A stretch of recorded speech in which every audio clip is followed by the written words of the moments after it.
Bienvenue dans cette grande matinale Silver Echo. C'est le deuxième numéro. L'idée est de faire chaque deuxième mardi du mois un rendez-vous distanciel en live avec des décideurs et des acteurs de la Silver Economy et des univers des seniors. Parti pris, Benoît Gobelot. Chaque matinale, à la fin, il y a un parti pris par Benoît et je vais le découvrir avec vous. Merci, bonjour à toutes et bonjour à tous. En partie, ça rejoint les propos que vient de tenir Ariane sur la formation. Moi, je vais en parler de manière générale, mais effectivement, la formation, pour moi, est un élément extrêmement important et j'étais très intéressé par les propos d'Ariane. Et je crois qu'effectivement, la valeur ajoutée qu'on apporte à un salarié est extrêmement probante pour le faire évoluer, le faire rester, le faire évoluer dans le secteur d'activité et pour permettre aussi aux entreprises de se développer dans des conditions optimales, à mon avis, hein. Voilà, c'est extrêmement important. Donc voilà, moi je voulais parler un tout petit peu alors justement des problèmes d'emploi de la silver economy et je voulais voir avec vous si l'IA, la fameuse intelligence artificielle, était la clé pour résoudre ces problèmes d'emploi.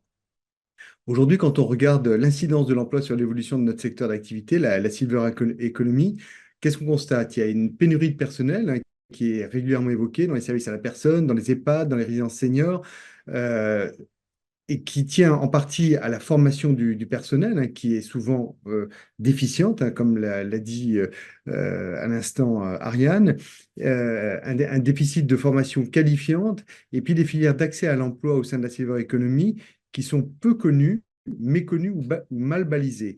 Et ça, c'est tout de même un des enjeux également de notre secteur d'activité, c'est d'arriver à nous faire connaître et reconnaître. Et se faire connaître, hein, ça suppose tout de même de savoir communiquer dessus, mais je ne vais pas trop m'attarder là-dessus. Depuis très nombreuses années, on évoque un nombre extrêmement important de personnes manquant dans l'univers des services à la personne, dans l'univers des EHPAD, et on donne des chiffres qui vont de 300 000 à 800 000 personnes manquant à l'appel en 2030 ou en 2050. Donc on voit effectivement un manque cruel et des questions qui se posent de manière lancinante. Première solution, est-ce que c'est recourir massivement à l'immigration pour remplir les postes manquants? Alors, je vais évidemment pas faire de politique, hein, c'est pas l'objet et je n'ai pas de compétences là-dessus, mais évidemment que ça ne va pas de soi, notamment parce que tous les migrants ne viennent pas nécessairement pour remplir ce genre de job qui est très particulier et qui est peut-être méconnu dans leur pays d'origine. Et cela suppose un investissement extrêmement important en formation de ces personnes, à la langue, à la culture, au mode de vie, aux habitudes des personnes âgées, hein, comme l'a souligné à l'instant Ariane, de manière à pouvoir répondre à leurs attentes quotidiennes. De la même manière, dans les EHPAD, nous allons être confrontés à une absence cruelle de personnel, davantage attiré par les métiers de la petite enfance que par ceux de la grande vieillesse. Et là, quelle solution avons-nous aujourd'hui? De nombreuses formules d'hébergement de personnes âgées existent, mais ils supposent ou nécessitent, selon leur modèle, la présence de personnes qui viennent effectuer tout un certain nombre de tâches pour les individus ou pour la collectivité d'habitants âgés. Donc un gros problème va survenir si nous ne trouvons pas ces personnes. Comment ces habitats collectifs peuvent-ils continuer de fonctionner?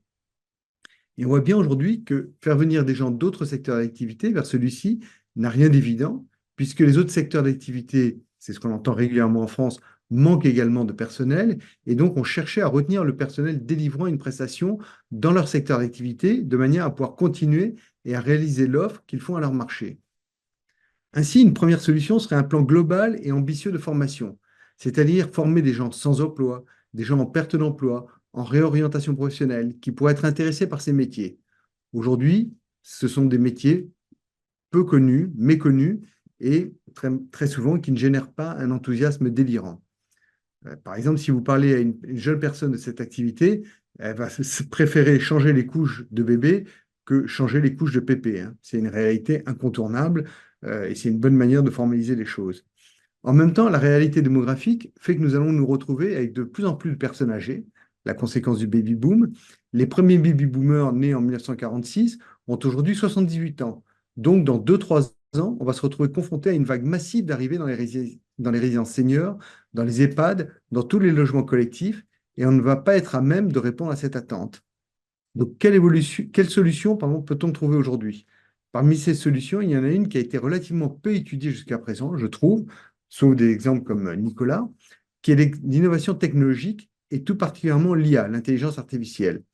L'innovation technologique permet de créer de nouvelles solutions à même de résoudre les problèmes auxquels nous allons nous trouver confrontés. Et une innovation qui vient naturellement à l'esprit, c'est la robotique. Bien entendu, jusqu'à présent, on n'a pas eu besoin d'y recourir parce qu'on est arrivé à pallier le déficit de personnel en jonglant un tout petit peu, de manière un peu acrobatique. Mais demain matin, il va être quasiment impossible de poursuivre dans cette voie-là, sachant qu'on aura beaucoup trop de personnes âgées, beaucoup trop peu de personnel pour les aider. Et donc, il va falloir faire en sorte que sur tout un certain nombre de sujets, on puisse avoir des tâches automatisées, prises en charge par des robots et qui vont venir tout simplement se suppléer aux personnes. Et ça, c'est extrêmement intéressant parce que la robotique, la domotique, toutes ces fonctions sont à haute valeur ajoutée, ce qui suppose des ingénieurs qui conçoivent des solutions technologiques de plus en plus performantes. Bien entendu, on commencera par connaître un certain nombre d'échecs et surtout un certain nombre de succès, puis des techniciens pour la mise en œuvre de ces solutions, des techniciens pour l'entretien et l'adaptation de ces solutions. Et puis, enfin, des usines dans lesquelles il va falloir fabriquer ces appareils et ces innovations technologiques à haute valeur ajoutée. Donc tout d'un coup, on peut imaginer que c'est là une solution qui est bénéficiaire sur de nombreux plans, et notamment pour les aînés, puisqu'on va leur apporter des solutions. De nombreux secteurs d'activité ont su se remettre en cause, chercher des solutions et évoluer. Si vous regardez par exemple un autre secteur d'activité qui n'a rien à voir, mais qui m'est venu à l'esprit, c'est l'automobile. Il y a quelques années, on a tout de même dit que l'automobile thermique, c'était fini. Et donc, on va aller vers l'automobile électrique. Big Bang, des tas de solutions en ont surgi. Et aujourd'hui, tous les constructeurs automobiles se sont mis dessus. Ils ont renâclé au début, hein, ils n'étaient pas forcément très partants. Puis, ils ont compris qu'ils n'avaient pas le choix. Ils se sont mis dessus parce qu'ils ont compris que les gens étaient prêts à acheter, car là aussi, les consommateurs n'ont pas le choix. Il va falloir qu'ils s'adaptent. Et quand vous regardez aujourd'hui le prix moyen des voitures pour la mobilité, pour la liberté, les gens sont prêts à sortir des sommes extrêmement élevées. Et moi, c'est ce qui me rend confiant par rapport à la silver economy et par rapport à toutes ces nouvelles technologies qui vont venir et qui vont être dopées par l'intelligence artificielle. Jusqu'à présent, le raisonnement était le suivant. On avait des populations âgées extrêmement raisonnables qui ne voulaient pas dépenser, pas investir dans la vieillesse, et très souvent, on nous les présentait comme étant réfractaires au changement et aux technologies. Les nouvelles qui viennent vont être radicalement différentes. Aujourd'hui, beaucoup de gens à un certain âge comprennent, pas tous, mais un certain nombre comprennent évidemment qu'étant donné l'âge de leurs parents, ce que j'ai évoqué tout à l'heure, il y a une forte probabilité qu'eux-mêmes arrivent à ces âges très avancés et vont être demandeurs qu'on ne soit en mesure tout simplement de savoir concevoir des produits à haute valeur ajoutée qui vont les aider au quotidien, dont ils vont pouvoir s'équiper et qui évolueront au fur et à mesure de leur vieillissement, des petits handicaps qu'ils vont découvrir au fur et à mesure et auxquels ils seront confrontés. Donc très clairement, on va aller vers cet univers-là. À titre d'exemple, hein, dans le domaine de l'entretien de la maison, des courses alimentaires, de la préparation des repas, justement pour être en dehors des univers classiques de la santé, par exemple, pour les personnes âgées à domicile, plusieurs solutions technologiques basées sur l'intelligence artificielle sont en développement ou bientôt disponibles pour faciliter les tâches.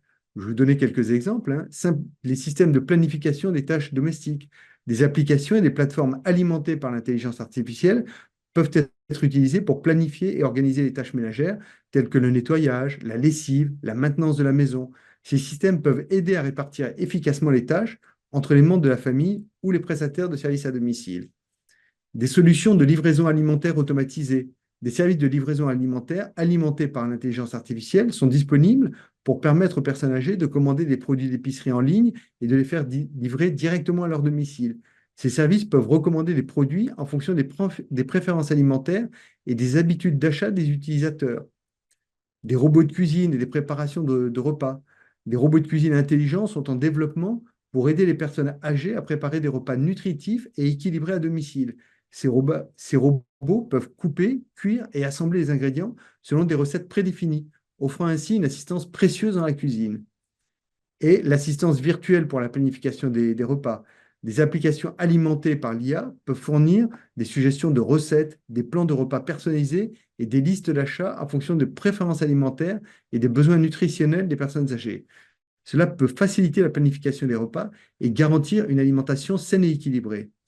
Et enfin, des services de soutien à domicile, pas de services, hein, services de soutien à domicile, des plateformes en ligne permettent de trouver et de réserver des prestataires de services à domicile pour l'entretien de la maison, les courses alimentaires, la préparation des repas. Ces services peuvent être adaptés aux besoins spécifiques des personnes âgées, à nouveau, et offrir une assistance professionnelle selon leur emploi du temps et leurs préférences. Mais on comprend qu'en intégrant ces solutions dans la vie quotidienne des personnes âgées, il est possible de faciliter l'entretien de la maison, les courses alimentaires, la préparation des repas, finalement tout le quotidien, tout en favorisant leur autonomie et leur bien-être à domicile. Donc moi, voilà, mon mot d'ordre d'aujourd'hui, mon parti pris, c'est vive l'intelligence artificielle et que tout le monde se concentre là-dessus et file vers les nouvelles technologies. Eh ben, Benoît, lorsque certains vont entendre, vont imaginer des robots qui vont s'occuper des personnes âgées, ils vont faire des bons jusque-là. C'était un parti pris, voilà. C'est le rôle du Cette parti fois-ci. pris.